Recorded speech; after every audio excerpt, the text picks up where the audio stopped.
All right, so we're working on this 2-liter motor. We're putting the rod bearings in here and torquing the rods down. We're measuring the bolts. We're stretching the bolts to the proper stretch so the clamp load is correct. If you just torque the bolt down, the recommended torque for these bolts is like 38 foot-pounds. And if you torque them to 38 foot-pounds, they're not stretched at all, and the rod will come off, and the motor will blow up, and it's no good. So another thing that I always recommend if you're going to buy these type Chinese parts, you want to have everything checked, measured, you know, at least mic the crank, make sure all the journals are within tolerance.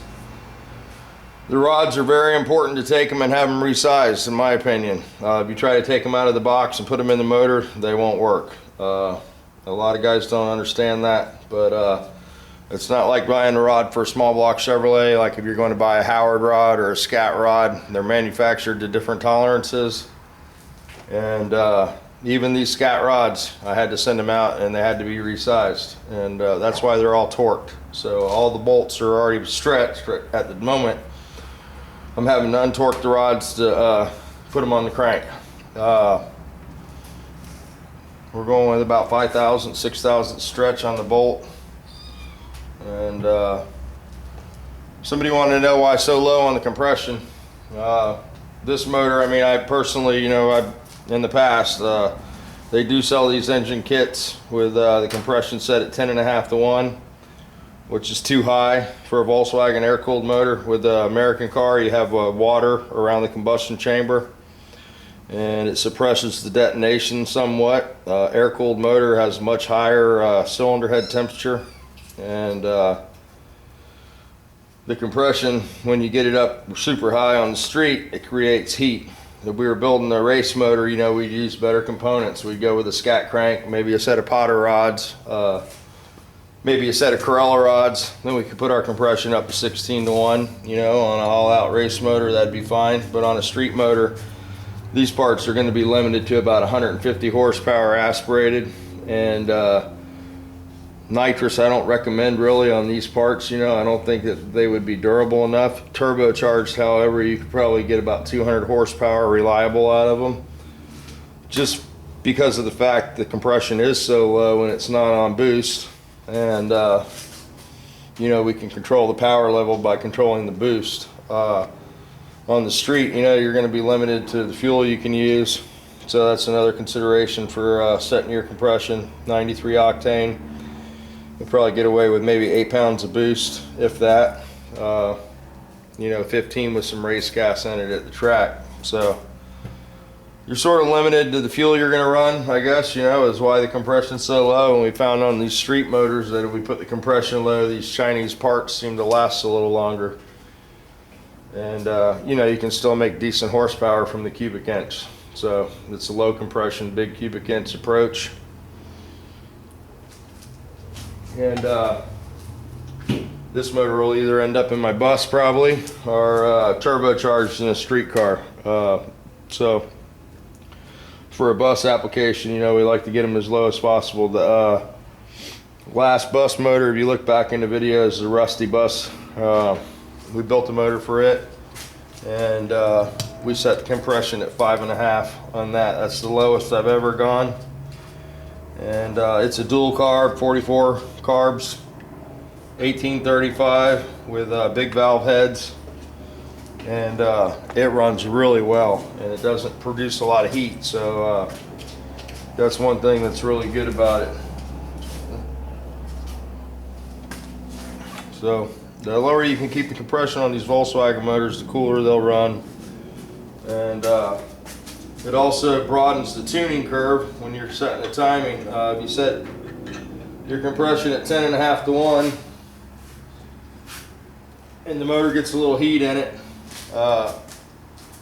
you know, you're going to have detonation really bad, and you're going to be very limited of how much advance you can run in your timing. So when you take the compression out of the motor, you broaden your tuning curve with the timing. Dude, it can make it a lot easier to tune the motor that way. As That's what I found in the past. No, you know, on a Chevrolet it would be completely different. And if you're running alcohol, of course, it would be completely different. Our racing fuel will only support about probably 16:1 compression, and I know the 118 I put in my turbo car, it $17 a gallon. You know, it's not very affordable. I'd like to run alcohol, but the way I have my turbo arranged, I'm running the fuel through the turbo. And with alcohol, you'd have to run twice as much alcohol as fuel, and you probably cramp the turbo for some CFM, you know, with all that fuel running through it. So we're just snugging these down and we'll go to the torque wrench.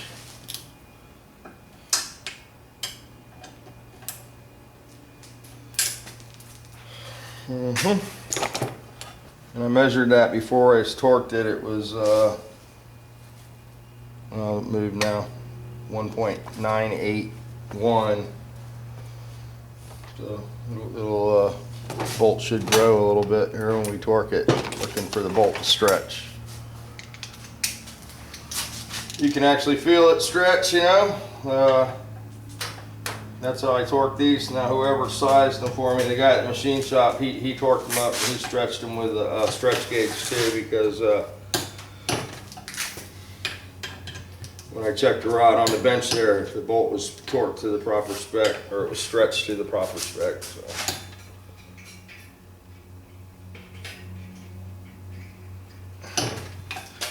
You can feel these bolts stretch and stop.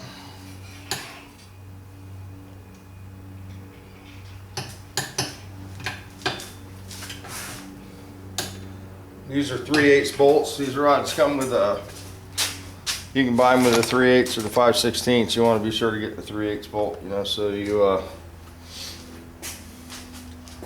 have the best possible outcome.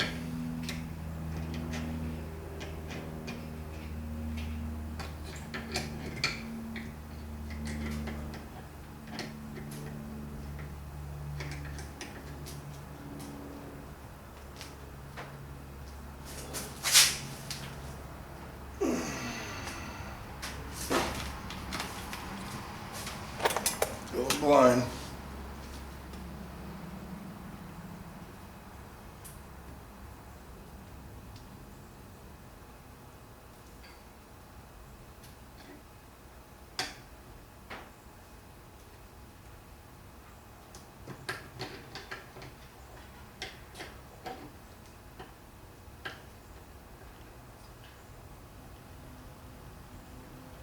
Big B.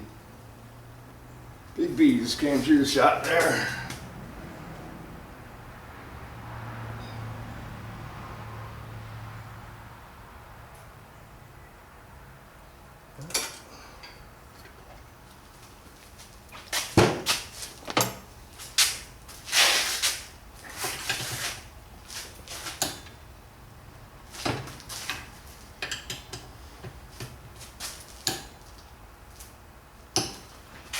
Alrighty, good and tight.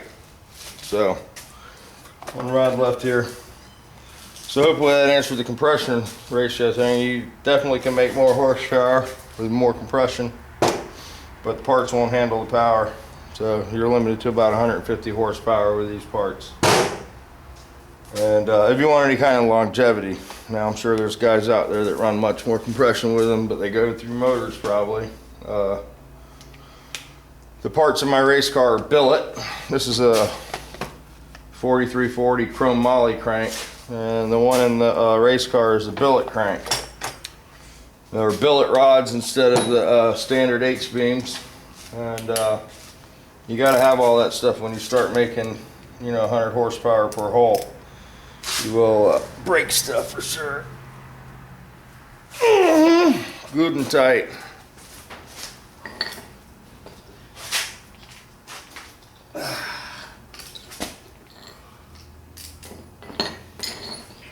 So, this motor's about reliability. It will run good because it's quite big, you know. So, 82 by 90 and a half.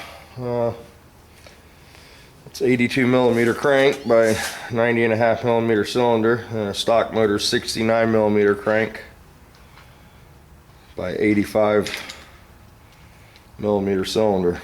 So, There's a little bit of displacement there. This is a little smaller than the motor in my race car, but not much. And it's a good motor for a bus because of the thick cylinder walls. The 90.5 have an extra thick cylinder wall. And these bolts got lube on them too already.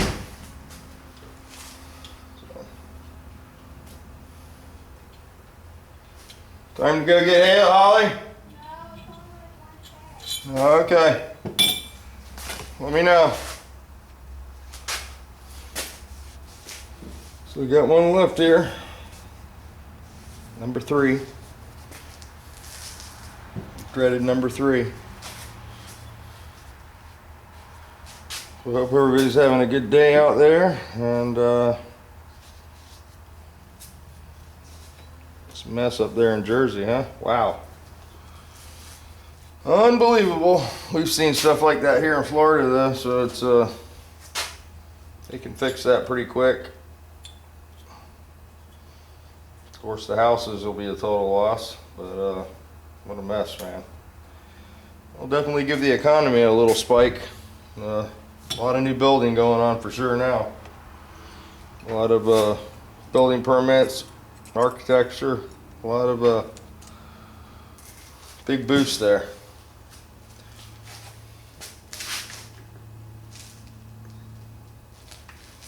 So using a little Earl on the bearing and the crank. These bearings look awful, completely awful.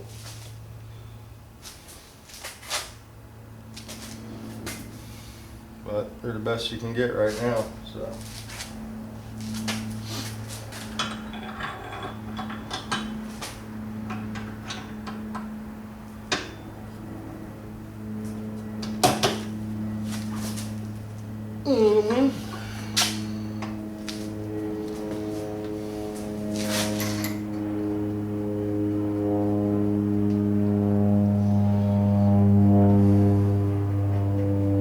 We'll have to do a couple things to the case before we can drop the crank in there. We'll bolt the cam gear on, and we can do that. Prep the lifters, and we'll see. We have to machine the lifter bores for the clearance on the lifter face. I think this cam's pretty big. It's probably close to, 580, 600, somewhere in there. So, which is small for you big block guys, but it's big for a Volkswagen.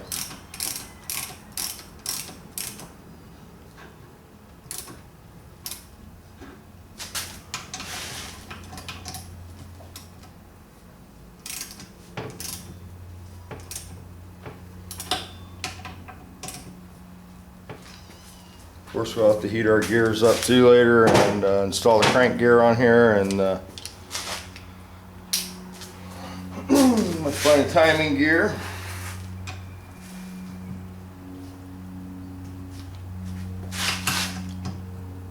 I think I have.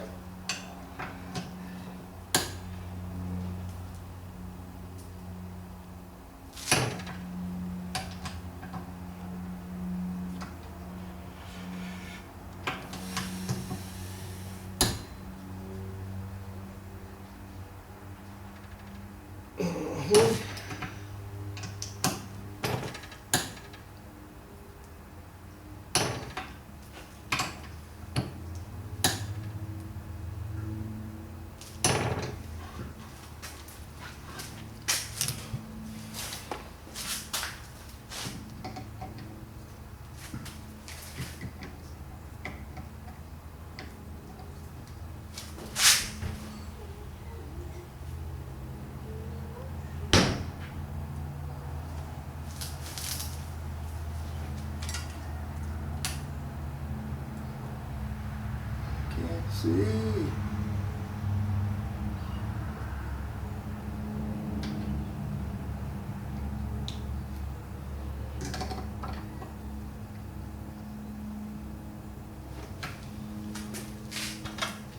Well, all right, we're good to go. So there we go. That's the rod portion. Earl.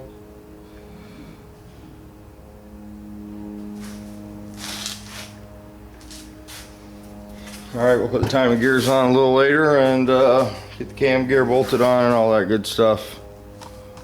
Might not have got any of that in there, I don't know. So there we go, there's the crank with the rods hanging on her. So there we go, till next time, we'll see you guys later.